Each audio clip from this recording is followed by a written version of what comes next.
I hope you're still doing really well at home. I'm starting to feel like this is really dragging on and I'm not enjoying it at all. In fact, I'm kind of just feeling cooped up. I want to go to school. I guess I can't always get what I want. Anyway, today we're going to do a quick review of fraction operations.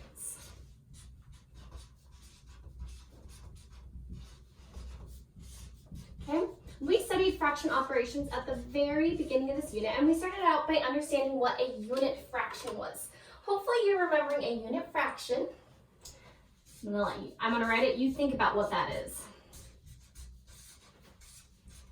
A unit fraction, we know, is 1 part of a whole. Okay, so it's gonna be any fraction where the numerator is 1, 1/2, 1/7, 1/100. Any of those are going to be unit fractions because we have, thanks to our numerator, 1 part there. Okay, so we can use unit fractions to really help us with some fraction operations. For example, if I looked at the fraction 5/6, I could break this into 5 unit fractions. 1/6 plus 1/6 plus 1/6 plus 1/6 plus 1/6 gives us 5 groups of 6. Okay, we can go the opposite direction with that by saying if I have 6 groups of 1/3, I have 1/3 6 times.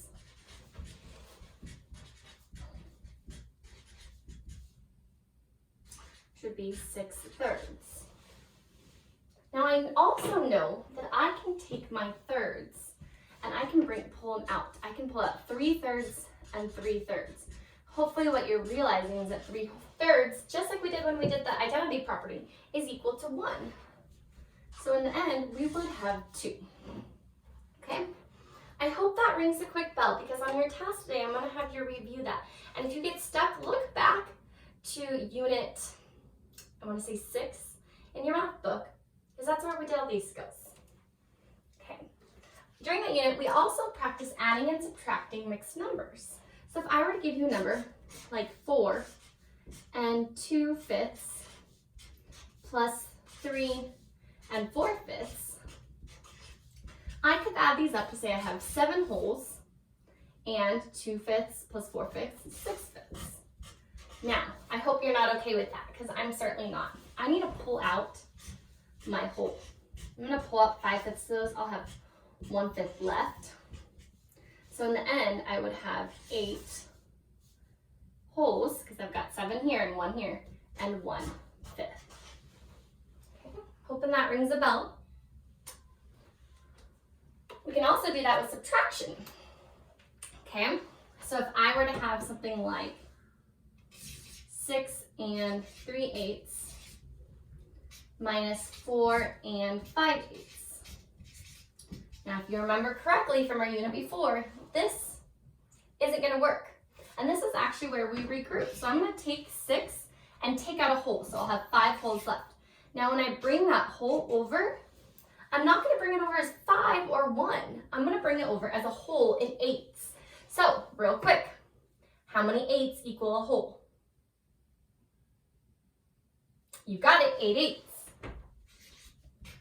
So I have 8/8 plus 3/8. So now I would have 5 wholes and 11/8 minus 4 wholes and 5/8. Okay, altogether 11/8 minus 5/8 would be 6/8. 5 wholes minus 4 wholes is 1 whole.